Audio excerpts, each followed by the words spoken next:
Hello dear students. इस tutorial में आगे बढ़ने से पहले मैं आपको बता दूं कि ये सिर्फ चैप्टर एक्सप्लेनेशन सीरीज़ है, मतलब जिसमें हम पूरे चैप्टर के टेक्स्ट को एक्सप्लेन करते हैं। लेकिन अगर आप इन्हीं चैप्टर के नोट्स चाहिए आपको, तो वैसे तो आप हमारी साइट्स को विजिट कर सकते हैं, लेकिन हमने नोट सीरीज़ वीडियोज़ भी बनाए हुए हैं आपके लिए। आप उन वीडियोज़ को देख सकते हैं। वहाँ आपको इस चैप्टर का फिर से एक अच्छा खासा रिवीजन हो जाएगा और आपको ये भी पता चल जाएगा कि हाँ, किस प्रकार के पॉइंट्स हमें लिखने चाहिए। तो वो वीडियोज़ भी आप ज़रूर देखिए। Now we come to the topic. पिछले ट्यूटोरियल में हमने स्टडी किया था किस प्रकार से जो प्रोडक्शन है उसे जो कंपनीज़ हैं, एमएनसीज़ हैं, वो इंटरलिंक करती हैं। वो हमने पिछले ट्यूटोरियल में हमने स्टडी किया था। यहाँ पर हम देखेंगे कि फॉरेन ट्रेड किस प्रकार से इंटीग्रेशन का काम करता है। किसके इंटीग्रेशन का? मार्केट्स का। देखिए, इंटीग्रेट का मतलब होता है कनेक्ट करना, ओके, ज्वाइन करना। तो दुनिया भर में जितने भी कंट्रीज़ हैं, ओके, वो कंट्रीज़ आपस में कनेक्ट हो रही हैं, आपस में उनके कॉन्टेक्ट्स बढ़ रहे हैं। They are coming together, they are joining together, they are connecting together. इसी को हम कहते हैं ग्लोबलाइजेशन। तो एक कंट्री का दूसरे कंट्री से कनेक्ट होने की वजह क्या हो सकती है? वहाँ के लोग यानी पीपल मूव करें एक देश से दूसरे देश, यहाँ से यहाँ, वहाँ से वहाँ। That is coming together of countries, connecting together of countries. या गुड्स एंड सर्विसेज मूव करें। अब इन गुड्स एंड सर्विसेज का डिफरेंट डिफरेंट कंट्रीज में प्रोडक्शन भी हमें देखने को मिल रहा है। लोग तो मूव करते ही करते हैं, और साथ ही साथ हमें फॉरेन ट्रेड और फॉरेन इन्वेस्टमेंट भी देखने को मिलता है। That is because of trade. मतलब कोई मैन्युफैक्चरिंग नहीं हो रही है अलग अलग कंट्रीज़ में, सिर्फ ट्रेड हो रहा है। मतलब कि गुड्स एक कंट्री से दूसरे कंट्री में मूव कर रहे हैं। मतलब एक कंट्री में बने गुड्स दूसरे कंट्री में जा रहे हैं, और इस कंट्री के बने गुड्स इस कंट्री में आ रहे हैं, जिसे हम ट्रेड कहते हैं। क्योंकि आपने पढ़ा था कि ट्रेड का मतलब क्या होता है। ट्रेडर्स क्या काम करते हैं? लोग सप्लाई लोकल से डिमांड लोकल तक चीज़ों को पहुंचाते हैं। देखिए, सप्लाई लोकल प्रोडक्शन सेंटर हो गया, डिमांड लोकल जहाँ पे कस्टमर्स अपनी डिमांड क्रिएट करते हैं। तो इन दोनों लोकल्स को कनेक्ट करने का काम ट्रेडर्स करते हैं। This is connecting countries also. और आप जानते हैं उसकी वजह क्या है? फास्टर मीन्स ऑफ ट्रांसपोर्ट है, कम्युनिकेशन है, मतलब टेक्नोलॉजी का बहुत बड़ा इसमें रोल है। यही सारी चीज़ें हम घूम फिर के बार बार इस चैप्टर में पढ़ रहे हैं, और आपको इन्हीं सबको क्लियर करना है। और समझने के बाद हमें लिखना क्या है, उसके लिए अब हमारी नोट सीरीज वीडियोस को देख लीजिए। Everything will be crystal clear. Okay, let us see what is given in the book. For a long time foreign trade has been the main channel connecting countries. तो ये foreign trade क्या होता है? Foreign trade का मतलब country से country के बीच का ट्रेड फॉरेन ट्रेड है। अगर कंट्री के अंदर ही ट्रेड चल रहा है तो डोमेस्टिक ट्रेड कहलाएगा। तो फॉरेन ट्रेड बहुत पहले से कंट्रीज को कनेक्ट करने का जरिया रहा है, एक रास्ता रहा है, एक मेथड रहा है। क्योंकि फॉरेन ट्रेड की वजह से ही एक देश के व्यापारी दूसरे देश में जाते थे। जनरल पीपल का मूवमेंट नहीं होता था, लेकिन फॉरेन ट्रेड की वजह से लोग जाते थे। In history you'd have read about the trade routes connecting India and South Asia to markets both in east and west and the extensive trade that took place along this countries. ये आपने history में पढ़ा होगा कि किस प्रकार से अगर हम देखें तो भारत में इधर ईस्ट हो गया, इधर वेस्ट हो गया, तो जहाजी मार्ग मतलब समुद्री मार्ग से जहाज़ों के माध्यम से ईस्टर्न साइड में भी, वेस्टर्न साइड में भी, और इधर ट्रेड रूट्स हमारे बने हुए थे जो हम चाइना वगैरह और लैंड से, लैंड मतलब लैंड रूट से भी हम ट्रेड किया करते थे, जो कि पहले, और जो ओशन रूट्स हैं, सी रूट्स हैं, ये बाद में आए। ये आप स्टडी कर चुके हो। तो ट्रेड होता था। You would remember that it was trading interest which attracted various trading companies such as East India Company to India. और आप ये भी जानते हैं कि ईस्ट इंडिया कंपनी जब इंडिया में आई तो उसने किस प्रकार से एक ट्रेडर के रूप में पहले एंट्री की और बाद में उसने अपने पैर जमा लिए यहाँ पे। हम ईस्ट इंडिया कंपनी को एक प्रकार से कह सकते हैं कि ये एमएनसी ऑलियर एमएनसीज के फॉर्म थे। तो भारत को सोने की चिड़िया कहा जाता था, आप जानते हैं, और इसी वजह से लोग भारत की तरफ आकृष्ट होते थे और आते थे कि हाँ, हम भारत में जाएंगे तो हमारा भी व्यापार से अच्छा खासा मुनाफा होगा। ट्रेडिंग इंटरेस्ट था। The trade was a channel that connected countries earlier the emergence of MNCs. What then is the basic function of foreign trade. अब मन में प्रश्न उठता है कि फॉरेन ट्रेड का फंक्शन क्या है, ये करता क्या है, इससे होता क्या है, इससे असर क्या होता है, इसके इफेक्ट्स क्या होते हैं। तो ये देखते हैं कि टू पुट इट सिंपली, अगर हम एकदम सिंपल भाषा में समझना चाहें तो हम ये कह सकते हैं कि फॉरेन ट्रेड से अपॉर्चुनिटीज़ क्रिएट होती हैं, मौके मिलते हैं, अवसर मिलते हैं। और ये अवसर दोनों को मिलता है, प्रोड्यूसर्स को भी मिलता है और बायर्स को भी मिलता है। आइए देखते हैं क्या मिलता है। देखिए, जो प्रोड्यूसर्स हैं उन्हें अपनी डोमेस्टिक मार्केट से बाहर निकलकर अदर कंट्रीज़ के मार्केट्स में अपने सामान को बेचने का मौका मिलता है। देखिए ये कंट्री इंडिया है, ठीक, और हम ये मान लेते हैं कि यहाँ पे डिफरेंट डिफरेंट कंट्रीज़ हैं। अब इंडिया में कोई कंपनी है, इंडिया में कोई प्रोड्यूसर है, अगर वो प्रोड्यूस करके इंडिया में ही बेच रहा है तो डोमेस्टिक मार्केट में बेच रहा है। अगर वो यहाँ से निकल के इन कंट्रीज़ में जाने की कोशिश करता है तो इसका मतलब वो फॉरेन ट्रेड कर रहा है। और ऐसा तब हो सकता है जब यहाँ की गवर्नमेंट परमिशन दे और यहाँ की भी गवर्नमेंट्स परमिशन दें। तो फॉरेन ट्रेड अपॉर्चुनिटीज़ क्रिएट करता है कि जो डोमेस्टिक मार्केट्स का प्रोड्यूसर है वो अदर कंट्रीज़ में भी जाके मार्केट्स में अपना सामान बेचे, क्योंकि देखिए सामान बिकेगा कहाँ, मार्केट में बिकेगा। यहाँ पे भी मार्केट्स हैं, यहाँ पे भी मार्केट्स हैं। Producers can sell their product not only in the markets located in the country but can also compete in markets located in other countries. देखिए कम्पीट शब्द आया है, फॉरेन ट्रेड हो या एमएनसीज का आना हो, प्रोड्यूसर्स में कंपटीशन एक फीचर है आज के मॉडर्न युग का। ये मैं कई एग्जांपल से आपको समझा चुका हूँ, जिसमें मोबाइल के एग्जांपल मैं अक्सर देता हूँ, लैपटॉप के भी एग्जांपल्स मैंने दिए हुए हैं कि किस प्रकार से जब सेम प्रोडक्ट्स बनते हैं और कई कंपनियां बना रही होती हैं तो बायर्स के पास काफ़ी ज़्यादा चॉइस हो जाती है और उसे चूज़ करना पड़ता है कि मुझे इस कंपनी का प्रोडक्ट खरीदना है कि इस कंपनी का खरीदना है, इस कंपनी का, जिसकी वजह से प्राइसेस लगभग सेम होने की कोशिश होती है कि भाई प्राइसेस हम लगभग लगभग सेम रखें, जिससे कि बायर्स को ऐसा लगे कि हाँ इस कंपनी के प्रोडक्ट्स हमें सस्ते में मिल रहे हैं।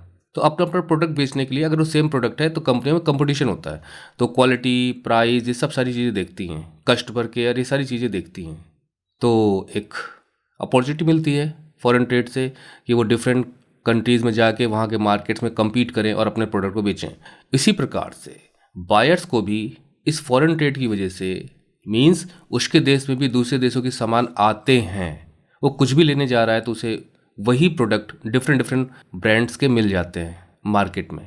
तो बायर्स को चॉइस मिलती है, मतलब प्रोड्यूसर को मौका मिलता है कि वो सेल कर सके और बायर को मौका मिलता है कि उसके पास चॉइस होती है कि वो इनमें से किसको चूज़ करना है। उसके पास चॉइसेस अवेलेबल होती है फॉरेन ट्रेड की वजह से, ये चॉइसेस उसे फॉरेन ब्रांड्स में मिल जाती हैं। हालांकि डोमेस्टिक मार्केट में भी हो सकता है कि 4 प्रोड्यूसर्स हों और सेम प्रोडक्ट का वो प्रोडक्शन कर रहे हों तो भी चॉइसेस अवेलेबल होती हैं। बट मार्केट का मतलब ये होता है कि मोनोपोली नहीं होनी चाहिए, मतलब एकाधिकार नहीं होना चाहिए। वहाँ पे उसी प्रोडक्ट को बनाने वाली और कंपनियाँ भी होनी चाहिए, उसी प्रोडक्ट को सेल करने वाली और मार्केट्स में दुकानें भी होनी चाहिए। तो बायर्स को तो भाई चॉइस मिलती है, choice of goods beyond what is domestically produced. जो घर में उत्पन्न हो रहा है उसके अलावा उसे बाहर के प्रोडक्ट्स की भी चॉइस मिल जाती है। मैं इसे थोड़ा सा बाहर ले जाके एक दूसरा एग्जांपल देता हूँ आपको।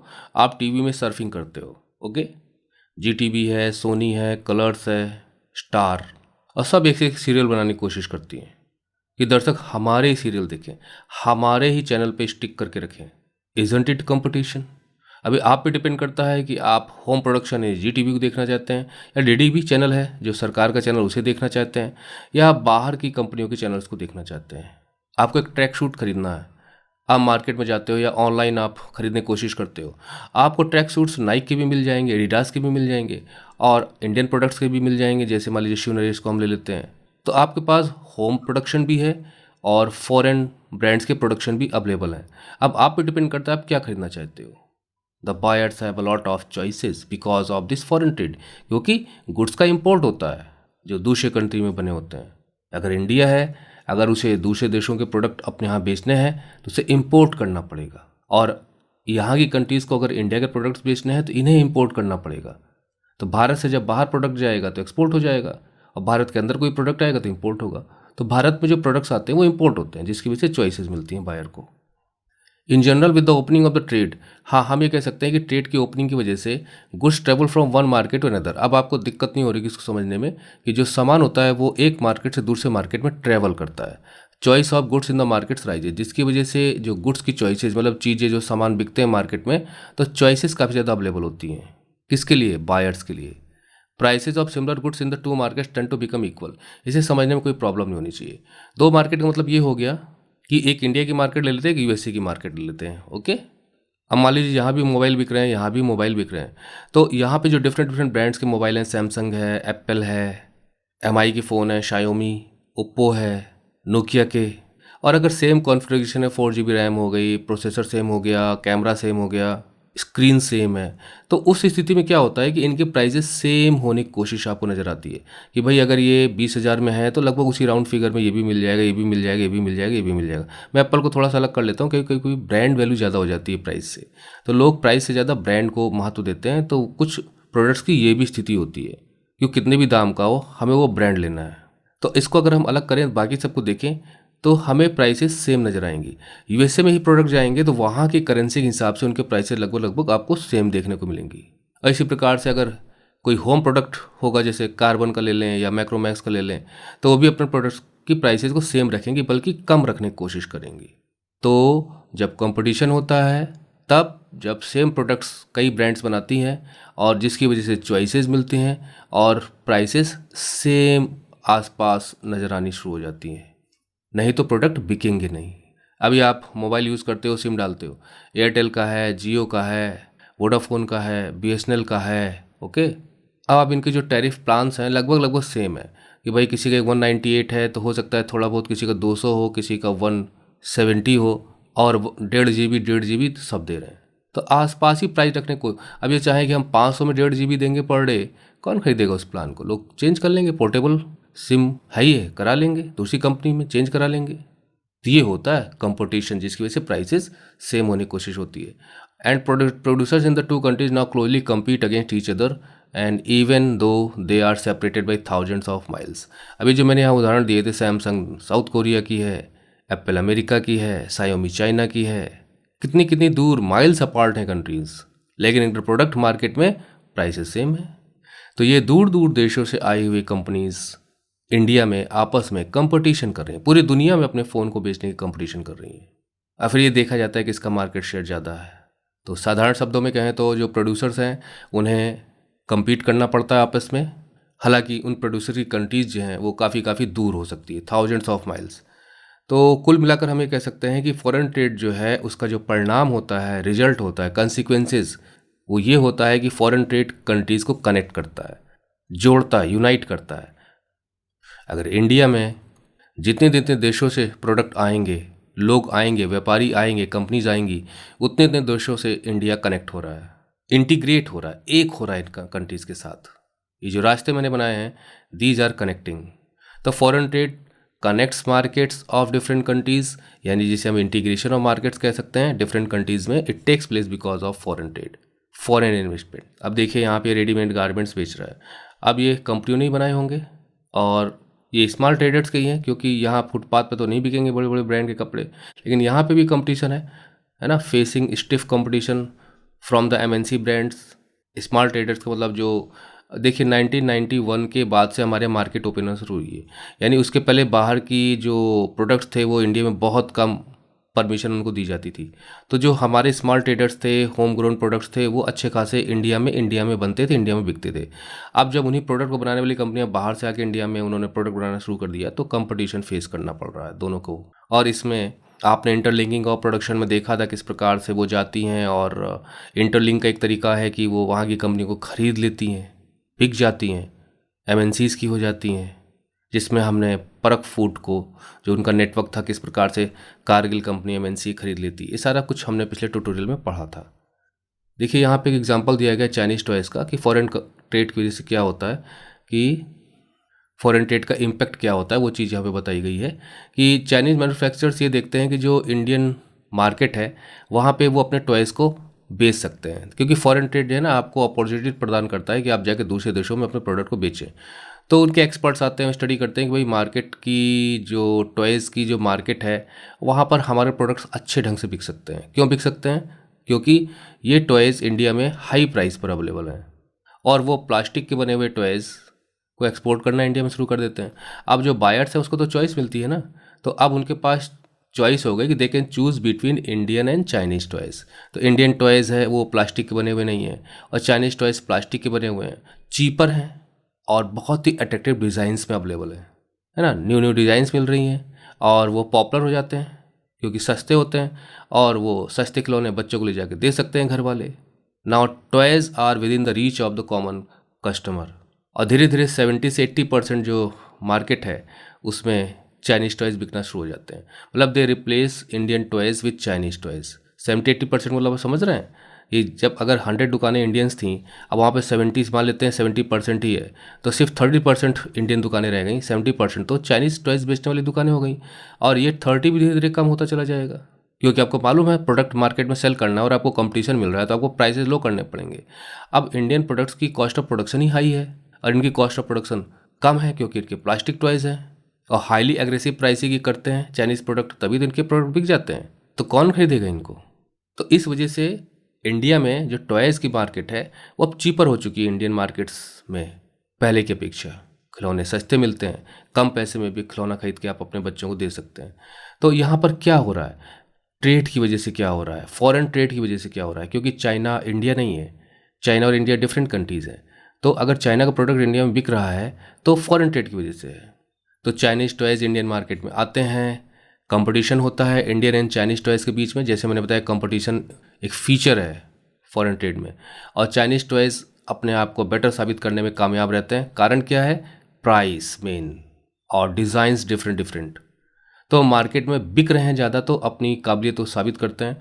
और Indian buyers have a greater choice of toys, और जो बायर्स हैं भारत के उन्हें टॉयज़ की चॉइस काफ़ी ज़्यादा मिलती है लोअर प्राइस पे। और इस प्रकार से हम कह सकते हैं कि चाइनीज़ टॉयज़ यानी जो चाइना में कंपनियां हैं जो टॉयज़ बनाकर बेचती हैं उन्हें मौका मिलता है, यानी they get an opportunity to expand business in India. India में ही नहीं और देशों में भी तो टॉयज़ बेचते हैं, और इंडिया में भी उन्हें अपने, क्योंकि इंडिया एक ह्यूज मार्केट है, 1 अरब से ज़्यादा लोग यहाँ पे हैं, तो अपने बिजनेस को एक्सपेंड करने का मौका मिलता है। The opposite is true for Indian toy makers. ये तो समझ ही गए हम कि अगर एक तरफ बिजनेस एक्सपेंड हो रहा है चाइनीज़ टॉयज़ का, तो उसी तरह से बिजनेस रिड्यूस हो रहा है, श्रिंक कर रहा है इंडियन टॉय मेकर्स का, क्योंकि वो लॉसेज, उन्हें नुकसान होते हैं और उन्हें मार्केट का शेयर कम होने की वजह से they are able to sell very much less number of toys, और ये कंपनियां बंद भी हो सकती हैं। आपको मालूम है कंपनियां बंद होंगी तो वहाँ पे अनएम्प्लॉयमेंट क्रिएट होगा, जो पहले वहाँ काम कर रहे थे वो बेरोजगार हो जाएंगे। बहुत इंटरेस्टिंग चैप्टर है, एक चीज़ से दूसरी चीज़ जैसे जुड़ी हुई है। Just create interest and try to understand. तो ये ट्यूटोरियल तो यहीं ख़त्म होता है। ओके, अगले ट्यूटोरियल में हम लेंगे व्हाट इज़ ग्लोबलाइजेशन, जो कि ऑलरेडी आप समझ चुके हो लेकिन हमें बुक में देखना है क्या दिया गया है। Okay, thank you for watching the video tutorial. See you in the next video. Till then study well to score well.